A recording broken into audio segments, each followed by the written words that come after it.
इस लेक्चर के अब लास्ट टॉपिक पे हम लोग equations of normality and molarity, ठीक है, उसके पहले केस को पढ़ेंगे। डाइल्यूशन करवाने पे क्या इक्वेशन बनती है, ठीक है। तो देखिए डाइल्यूशन का मीनिंग क्या है। सबसे पहले डाइल्यूशन का मीनिंग होता है कि आप क्या कर रहे हो, अपने सॉल्यूशन के अंदर आपने वाटर ऐड कर दिया। आप वाटर ऐड कर रहे हो, अगर आप वाटर सॉल्यूशन में ऐड कर रहे हो तो आप क्या बोलोगे कि आप डाइल्यूशन कर रहे हो। सॉल्यूशन है आपके पास, कोई भी एक सॉल्यूशन, सपोज ये आपके पास है NaCl का सॉल्यूशन। इस सॉल्यूशन में जब आप वाटर डाल रहे हो, आपने जब सॉल्यूशन में वाटर डाला तो उसको क्या बोलेंगे, आप क्या कर रहे हो, डाइल्यूशन कर रहे हो। तो डाइल्यूशन का बेसिक मीनिंग क्या है कि आप सॉल्यूशन में वाटर को ऐड कर रहे हो, या हम बोलें आप वॉल्यूम को इंक्रीज कर रहे हो। कैसे? जब आप वाटर डालोगे सॉल्यूशन के अंदर तो सॉल्यूशन की वॉल्यूम ऑटोमेटिकली इंक्रीज ही होगी, क्योंकि वाटर की वॉल्यूम सॉल्यूशन में ऐड हो जाएगी, ठीक है। तो डाइल्यूशन का मीनिंग है कि आप सॉल्यूशन के अंदर वाटर को ऐड कर रहे हो, ठीक है। अब ये वर्ड ना आपने पहले भी देखा है, आपके लैब में ना इस टाइप से केमिकल्स रखे रहते हैं, उन पे लिखा रहता है कॉन्क HCl, डाइल्यूट HCl, इस टाइप से लिखा रहता है। तो डाइल्यूट जो लिखा है इसका मीनिंग क्या है कि आपका जो सॉल्यूशन है उसमें वाटर डाल रखा, मतलब हाई अमाउंट में वाटर डाल रखा है उसमें। तो ऐसा सॉल्यूशन होता है जिसमें वाटर ज्यादा डाल के रखते हैं हम लोग, तो उसे डाइल्यूटेड सॉल्यूशन बोलते हैं, मतलब डाइल्यूशन करवा रखा है उस सॉल्यूशन का, ठीक है। कंसंट्रेटेड मींस उसमें HCl ज्यादा, मतलब HCl की मोल्स ज्यादा है, ठीक है। तो ध्यान दीजिए, अब इस यहाँ पे हम क्या इक्वेशन पढ़ रहे हैं। इक्वेशन आती है M1V1 is equals to M2V2। Parallelly हम नॉर्मेलिटी की भी पढ़ेंगे, और नॉर्मेलिटी की इक्वेशन होती है N1V1 equals to N2V2। देखिए अब आप सॉल्यूशन का जब डाइल्यूशन करवा रहे हो तो according to molarity formula, molarity equals to number of moles of solute divided by volume of solution, ये फॉर्मूला होता है। जब आपने इसमें वाटर को करा ऐड, वाटर ऐड कर दिया आपने, तो क्या होगा, जो वॉल्यूम सॉल्यूशन की जो वॉल्यूम थी उसमें वॉल्यूम ऑफ वाटर ऐड हो जाएगी, यानी कि हम सीधा सीधा ये बोल दें सॉल्यूशन की जो वॉल्यूम है वो बढ़ जाएगी, ठीक है, सॉल्यूशन की वॉल्यूम बढ़ जाएगी। और अगर ऐसा हो रहा है कि सॉल्यूशन की वॉल्यूम बढ़ रही है तो मोलैरिटी में भी चेंज आएगा, क्योंकि वॉल्यूम चेंज, अगर वॉल्यूम चेंज मोलैरिटी चेंज, तो उसी चेंज को हम पता करते हैं इस इक्वेशन से कि डाइल्यूशन करवाने के बाद मोलैरिटी में क्या चेंज आया, ठीक है। उसी चेंज को पढ़ने के लिए इक्वेशन पढ़ते हैं। अब देखिए जब हम ये चेंज करवा रहे हैं तो ध्यान से देखना, इस फॉर्मूले को ही अगर हम इस टाइप से लिखें N2 is equals to MV, ठीक है, और ध्यान से देखना सारी चीजें। सपोज हम क्या करते हैं, ये इनिशियल कंडीशन जब हमने डाइल्यूशन नहीं करवाया, जब हमने डाइल्यूशन नहीं करवाया तो हमने क्या बोला, जो नंबर ऑफ मोल्स थे और मोलैरिटी थी वो थी M1 एंड वॉल्यूम थी V1। इधर लेके गए, इधर ले गए, और ये बन जाएगी इक्वेशन क्या, N2 इक्वल्स टू M1V1। अब ध्यान दीजिए, जब आप इस सॉल्यूशन में वाटर ऐड करते हो तो वॉल्यूम जो सॉल्यूशन की बनी, हम सपोज करते हैं जो वाटर को ऐड करने के बाद वॉल्यूम बनी वो बनी V2। क्या आपने N2 को चेंज करा, मतलब number of moles of solute change हुए? नहीं हुए, अभी भी number of moles of solute change नहीं हुए, बट वॉल्यूम के चेंज होने से मोलैरिटी चेंज हो गई। तो हम क्या बोल देते हैं, नई वाली जो वॉल्यूम बनी वो V2 है और नया वाली जो मोलैरिटी बनी वो M2 है, बट N2 सेम रहेगा। तो इसके लिए भी यही फॉर्मूला नहीं आएगा, M2 is equals to N2 by V2, क्योंकि हमने नंबर ऑफ मोल्स तो छेड़े नहीं है बिल्कुल भी। और इसको जब इधर ले जाएंगे हम लोग तो N2 is equals to M2V2, ठीक है। यानी कि इस इक्वेशन को देखो और इस इक्वेशन को देखो, दोनों में नंबर ऑफ मोल्स तो वही है, तो हम इन दोनों इक्वेशन को इक्वेट करवा के इक्वेशन 1 एंड 2 हम क्या बना सकते हैं, हम बोल सकते हैं from equation 1 and from equation 2 M1V1 is equals to M2V2। और ये M1V1 एक्चुअली किसको डिनोट करता है, ये एक्चुअली नंबर ऑफ मोल्स है जो कि चेंज नहीं होते डाइल्यूशन के बाद। डाइल्यूशन के बाद सिर्फ वॉल्यूम चेंज होती है एंड मोलैरिटी चेंज होती है, number of moles of solute वो अनइफेक्टेड रहते हैं। ठीक है, तो ये हमारा फॉर्मूला यहां से आया था। ठीक है, सिमिलरली नॉर्मेलिटी में भी फॉर्मूला ऐसे ही आएगा। आप बना के देख लेना फॉर्मूला, जैसे हमने ये बनाया ना, वहां पे N2 की जगह ग्राम इक्विवेलेंट आ जाएगा बस, क्योंकि नॉर्मेलिटी का फॉर्मूला क्या होता है, gram equivalent to solute divided by volume, and gram equivalent constant रहेगी, जैसे यहाँ पे N2 कांस्टेंट रहा और आप इक्वेशन बना लोगे इजीली। ठीक है, तो हमने दोनों इक्वेशन देख ली कैसे बनती है। अब इस इक्वेशन को यूज करके देखते हैं, यूज कैसे होनी है इक्वेशन। देखिए,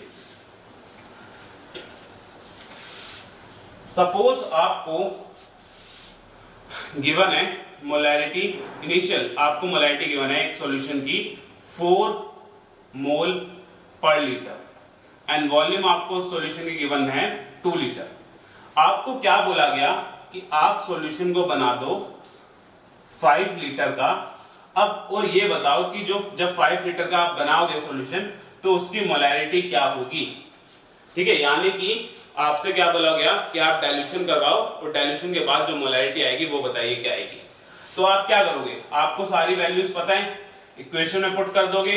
इस इक्वेशन के हिसाब से जब इसको M2 की फॉर्म में रीअरेंज करा तो इक्वेशन ये बनेगी, M2 is equal to M1 V1 bye V2। ठीक है, अब इस इक्वेशन के लिए आपके पास सारी वैल्यूज हैं, M1 V1 एंड V2 तीनों वैल्यूज हैं। डायरेक्ट पुट करेंगे values, 4 multiply by 2 divided by 5 यानी कि 8 बाय 5 यानी कि 1.6 मोलर। आपका जो सॉल्यूशन बनेगा वो बनेगा 1.6 मोल पर लीटर का। ये सॉल्यूशन आपका फाइनली बनेगा। आपने इजीली बता दिया क्वेश्चन क्या बनेगी, आपकी जो मोलैरिटी होगी क्या बनेगी। सिमिलरली आप ये बता दोगे, आपसे ये पूछा जाएगा तो। ठीक है ना। अब दूसरा केस देखिए, अगर आपसे ये पूछा जाए कि बताओ कि जो सॉल्यूशन है 4 मोल पर लीटर का आपको गिवन है और आपको बनाना है 2 मोल पर लीटर का, आपको ये सॉल्यूशन बनाना है। ठीक है, आपसे बोला बताओ कितना डाइल्यूशन करवाऊं, कितनी वॉल्यूम ऐड करवाई जाए। तो आप अब क्या करोगे, आप अब वॉल्यूम निकाल लोगे कि वॉल्यूम कितनी होगी। ठीक है, V2 is equal to M1 V1 bye M2, यही इक्वेशन बनेगी।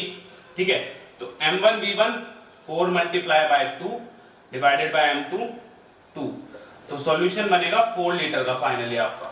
तो आप कितनी वॉल्यूम ऐड करोगे, अगर आपको 4 लीटर का सॉल्यूशन बनाना है, 2 लीटर का तो पहले से ही था, इसमें 2 लीटर वाटर और ऐड कर दोगे आप, सॉल्यूशन बन जाएगा 4 लीटर का। ठीक है, तो इस हिसाब से आप ये पता लगा लोगे कि आपको ऐसा सॉल्यूशन आपके अकॉर्डिंग जो भी सॉल्यूशन बनाना है उसके लिए आपको कितना डाइल्यूशन करवाना होगा। ठीक है, तो पहली इक्वेशन ये हो गई डाइल्यूशन के लिए। सेम अप्लाई कर देना, आप सारी चीजें जो हमने पढ़ी हैं सेम अप्लाई कर देना किसके लिए, नॉर्मेलिटी के लिए। ठीक है, तो फर्स्ट इक्वेशन हो गई। सेकंड इक्वेशन पे पढ़ते हैं अब हम लोग। सेकंड इक्वेशन देखिए, सेकंड इक्वेशन होती है मिक्सिंग के केस में, अगर हम 2 सॉल्यूशन मिक्स करवा दें। ठीक है, देखिए क्या आएगा, ये बनेगा आपका solution M solution by V solution is equals to M1 V1 plus M2 V2। ये होती है मिक्सिंग की इक्वेशन। मिक्सिंग का मतलब समझ रहे हो ना, कि आपको एक सॉल्यूशन बनाना है जो कि मिलके बना होगा solution A plus solution B से।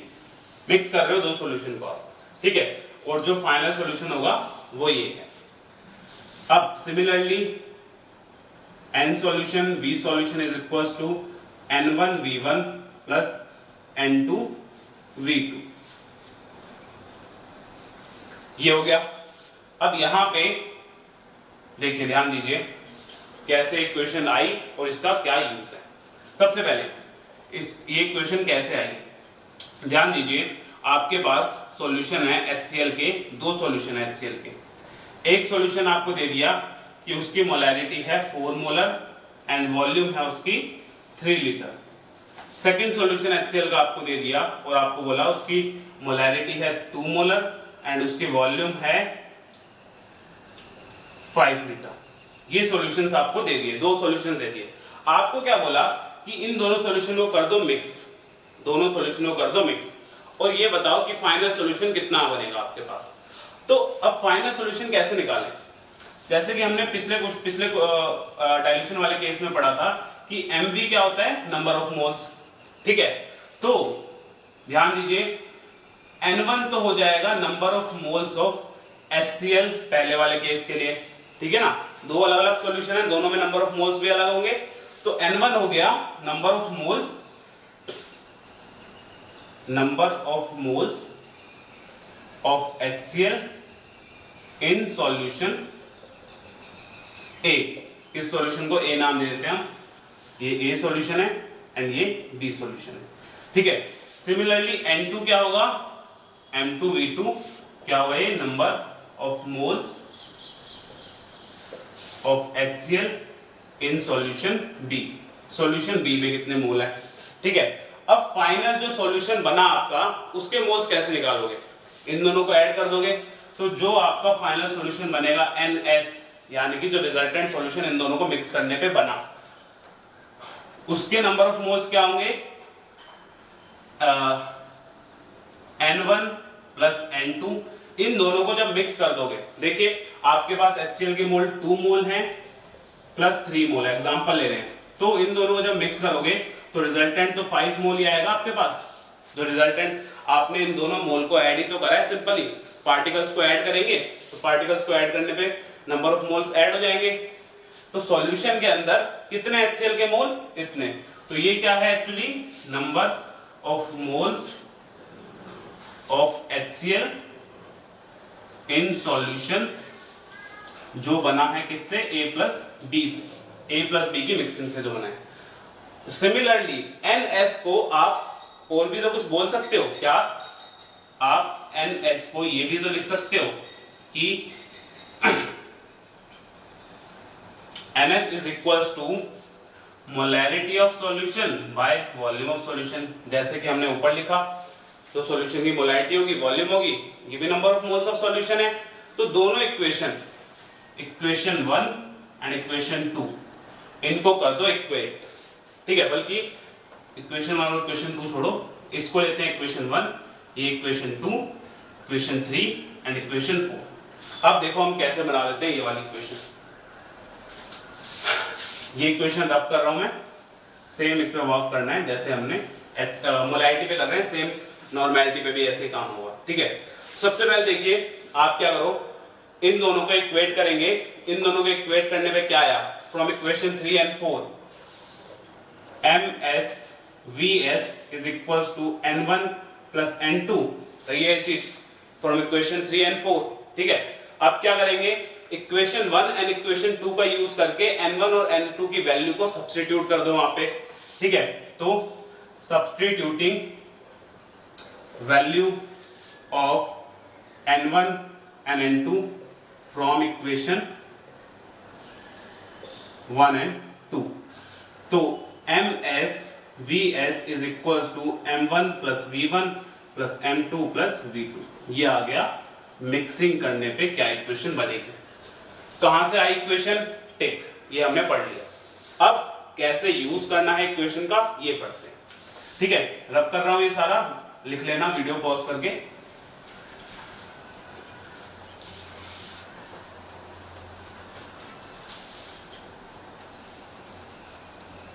देखिए इसी एग्जांपल को लेके चलेंगे, मिक्सिंग का निकालेंगे।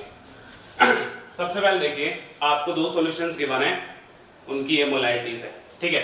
अब इन सॉल्यूशंस के लिए आपको क्या चाहिए, जो रिजल्टेंट सॉल्यूशन बनेगा उस सॉल्यूशन की मोलैरिटी बताओ, यानी कि बताओ कि MS क्या है, रिजल्टेंट सॉल्यूशन क्या है। इसी इक्वेशन से निकाल लेंगे, MS is equals to M1V1 plus M2V2 divided by V solution. अब देखिए ये जो सॉल्यूशन बना हमारे पास, इन दोनों A एंड B को मिक्स करने पे बना है। तो A की volume of A plus volume of B, इन दोनों को ऐड करेंगे तो वॉल्यूम ऑफ सॉल्यूशन आ जाएगी, क्योंकि इन दोनों से मिलके बन रहा है, इन दोनों को ऐड कर रहे हैं सिंपली हम। तो इन दोनों की जो वॉल्यूम होगी वो ऐड होकर सॉल्यूशन की वॉल्यूम बन जाएगी। तो V सॉल्यूशन एक्चुअली में क्या है, V1 प्लस V2, ठीक है। तो उसको यहाँ पे पुट कर देंगे M1 V1 plus M2 V2 bye V1 plus V2, put कर दिया हमने। अब सारी वैल्यू सब्स्टिट्यूट कर दो, आपका आंसर आ जाएगा। करते हैं value substitute. M1 V1 4 multiply by 3 plus M2 V2 2 multiply bye 5, V1 plus V2 3 plus 5, सारी वैल्यू सब्स्टिट्यूट कर दी हम लोगों ने। 4 multiply by 3 12 plus 10 divided by 8, ठीक है। तो ये आ गया 22/8। ये आपके आ गई रिजल्टेंट सॉल्यूशन की मोलैरिटी, ठीक है। तो इस हिसाब से मिक्सिंग पे आप वर्क कर सकते हो इस इक्वेशन का यूज करके। आपको दो सॉल्यूशन मिक्स करने हैं, मिक्स करोगे और इजीली आप कैलकुलेट कर लोगे। सेम इस पे, सॉरी यहाँ पे लिखी नहीं, ये नॉर्मेलिटी वाली जो इक्वेशन थी सेम, उस पे सेम ऐसे वर्क करना, ठीक है। बस ना एक चीज ध्यान में रखना, जैसे हम नंबर ऑफ मोल्स को इक्वल इक्वल कर रहे थे, नंबर ऑफ मोल्स में बना रहे थे, वहां पे किस पे बनेगा, ग्राम इक्विवेलेंट ऑफ सॉल्यूट पे, बस डिफरेंस ये आएगा, ठीक है। तो ये आपका मिक्सिंग की इक्वेशंस हो गई, ठीक है। नेक्स्ट देखिए, नेक्स्ट आती है आपकी न्यूट्रलाइजेशन की, जब आप एसिड और बेस को न्यूट्रलाइज कर रहे हो।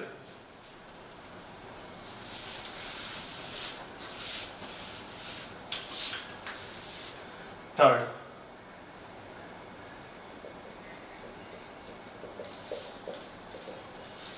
Neutralisation means acid plus base, ये कर रहे हैं जब हम लोग, ठीक है। तो इसकी इक्वेशन देखिए, NaMaVa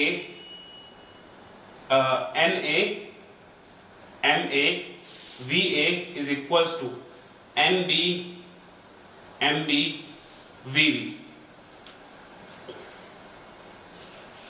ठीक है। और नॉर्मेलिटी क्या आ जाएगी, NaVa is equals to NbVb। ये है इक्वेशन। सबसे पहला क्वेश्चन, कहां से आई ये इक्वेशन, कैसे बने। सबसे पहले देखिए इन इक्वेशन में ये टर्म्स क्या क्या है। A रिप्रेजेंट कर रहा है एसिड को, B रिप्रेजेंट कर रहा है बेस को। Na यहाँ पे जो नई टर्म इंट्रोड्यूस हुई है, ये है number n factor of acid और ये है n फैक्टर ऑफ बेस, ठीक है। n factor of acid and ये है n फैक्टर ऑफ बेस, ठीक है। ये इक्वेशन को समझते हैं आप। ये n फैक्टर ऑफ एसिड है, n फैक्टर ऑफ बेस है, लिख लेना आप लोग। अब देखिए न्यूट्रलाइजेशन का मीनिंग क्या होता है कि एक एसिड बेस से रिएक्ट कर रहा है और सॉल्ट प्लस वाटर बनेगा, ठीक है। और अगर इसी रिएक्शन को हम सिंपल फॉर्म में लिखें तो इस रिएक्शन का मीनिंग होता है कि एसिड का H प्लस बेस के OH नेगेटिव से रिएक्ट करके वाटर बना ले और बाकी बचे कैटायन अनायन मिलके सॉल्ट बना लेंगे, ठीक है। मीनिंग कि number of H plus ion और OH नेगेटिव आयन ये आपस में कंबाइन होकर वाटर बनाते हैं। तो फॉर कंप्लीट न्यूट्रलाइजेशन के लिए हमको क्या कंडीशन चाहिए, कंप्लीट न्यूट्रलाइजेशन के लिए number of H plus equal होने चाहिए नंबर ऑफ OH नेगेटिव के, ठीक है। और केमिस्ट्री में हम अमाउंट को किस में मेजर करते हैं, मोल्स में, या तो हम इसको क्या बोलते हैं कि number of moles of H plus किसके इक्वल होने चाहिए, number of moles of OH negative for complete neutralisation, तभी न्यूट्रलाइजेशन कंप्लीट होगा। अगर देखिए अगर H प्लस 2 होते तो न्यूट्रलाइजेशन कंप्लीट नहीं हो पाता, क्योंकि वाटर एक H प्लस से तो वाटर बन जाएगा बट एक H प्लस रह जाएगा।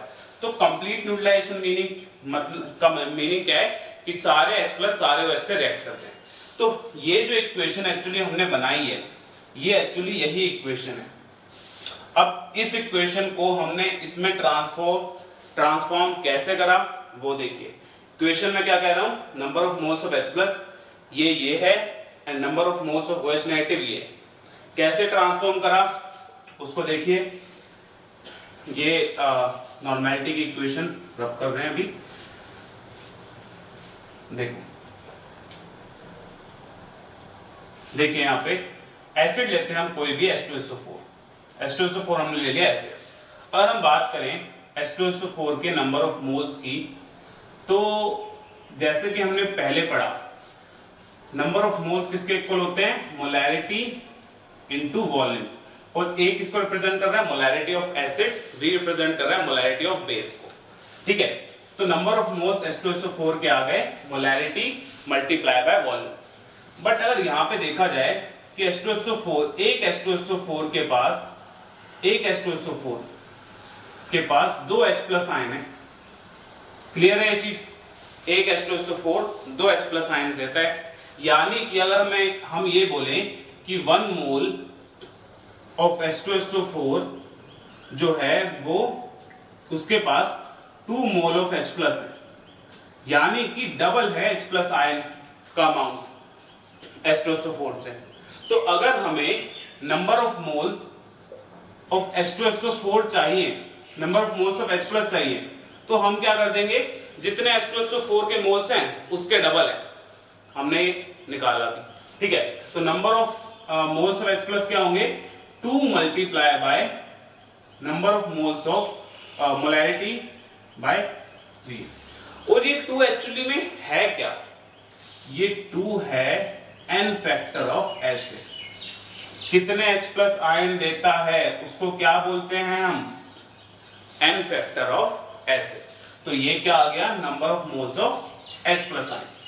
सिमिलरली दूसरा देखिए, हम बेस ले लेते हैं AlOH होल थ्राइस, इसके नंबर ऑफ मोल्स किसके इक्वल होंगे, इसके नंबर ऑफ मोल्स इक्वल होंगे MbVb के, ठीक है। और एक AlOH थ्राइस के पास 3 OH नेगेटिव आयंस हैं, 3 OH नेगेटिव आयंस हैं। तो इसको हम ये बोल सकते हैं कि 1 मोल AlOH होल थ्राइस के पास 3 mole of OH negative ion है, ठीक है। तो अगर हम number of moles of OH negative निकालें, ऑफ OH नेगेटिव अगर हम लोग ये निकालें, तो ये किसके इक्वल आ रहा है, ये इक्वल आ रहा है 3 multiply by number of moles of AlOH thrice, यानी कि 3 multiply by number of moles of AlOH whole thrice, ठीक है। सही है ये चीज। अब यहाँ पे देखिए ये 3 एक्चुअली में क्या है, ये है n factor of AlOH thrice, या हम बोले n फैक्टर ऑफ बेस। कितने OH नेगेटिव आयन निकाल सकते हो, 3, वही होता है n फैक्टर ऑफ बेस, यानी कि number of moles of OH इसके इक्वल आता है n factor of base multiply by MbVb। देखिए number of moles of H plus क्या आया था, this, and number of moles of OH negative क्या आ गया, ये। इसको अगर यहां पे हम लिखें NaMaVa is equals to NbMbVb, तो देखिए इक्वेशन कहां से आई, टिक, कहां से हमने इक्वेशन को बनाया वो हमें पता चलेगा कि इक्वेशन कैसे बने, ठीक है। अब देखिए सिमिलरली हम इसी इक्वेशन को नॉर्मेलिटी में भी कन्वर्ट कर देंगे, एक स्टेप में, बस एक स्टेप में ये इक्वेशन नॉर्मेलिटी में कन्वर्ट हो जाएगी। देखिए हमने अभी पीछे इसी लेक्चर में हमने पढ़ा था कि normality is equals to n factor multiply by molarity, ठीक है। अगर हम बात करें एसिड की normality is equals to n factor of acid multiply by molarity of acid, इसकी जगह Na आ जाएगा, तो Na रिप्लेस कर देंगे हम, इसकी जगह NVA। सिमिलरली Nb बेस का जो नॉर्मेलिटी होगी वो किसके इक्वल आ जाएगी, Nb के और Vb के। मतलब हमने कुछ नहीं करा, हमने क्या करा, Na Ma को रिप्लेस कर दिया नॉर्मेलिटी से, जो कि रिलेशन में हमने पढ़ा था, नॉर्मेलिटी एंड मोलैरिटी का जो रिलेशन होता है उसमें हमने पढ़ा था। तो मीनिंग ये दोनों इक्वेशन एक्चुअली में एक ही इक्वेशन है, ठीक है।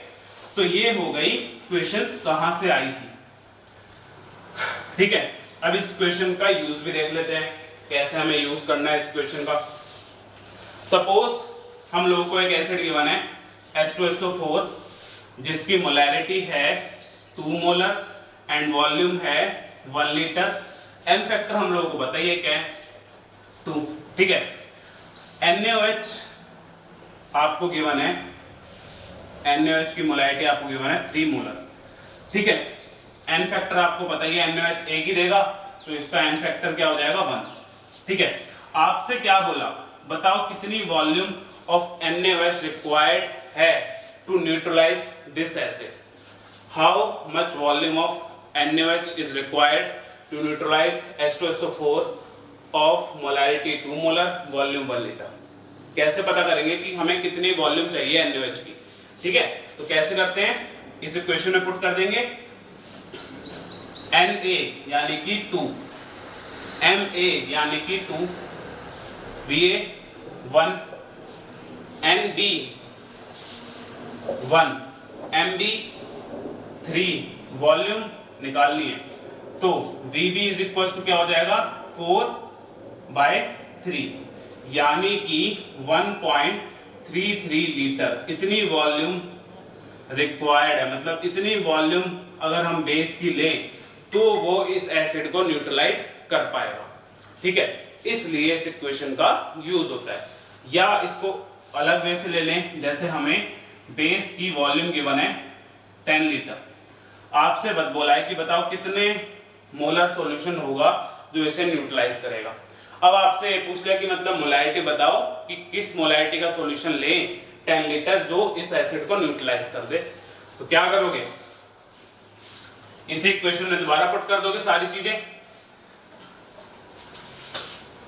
क्या चाहिए Mb, तो Mb की फॉर्म में इक्वेशन को लिखेंगे NaMaVa NbVb, ठीक है। वैल्यूज पुट कर दो, 2 multiply bye 2 multiply bye 1 divided by 1 multiply by 10 यानी कि 0.4 मोलर का सॉल्यूशन लगेगा, ठीक है। तो ये है आपकी equations of molarity and normality. तो यहाँ पे आपका सेकंड लेक्चर कंसंट्रेशन टर्म खत्म होता है। अब हम लोग इस लेक्चर पे कुछ क्वेश्चंस ट्राई करेंगे, नेक्स्ट जो आपकी वीडियो आएगी सॉल्यूशंस पे, ठीक है। उसके बाद आपका लेक्चर 3 आएगा। So thank you students for watching this video. अगर आपको वीडियो पसंद आए तो लाइक कीजिए, कमेंट कीजिए एंड शेयर कीजिए, और जो भी आपको इसमें कोई भी डाउट हो कमेंट सेक्शन में अपना फीडबैक दे दीजिए, ठीक है। Thank you guys.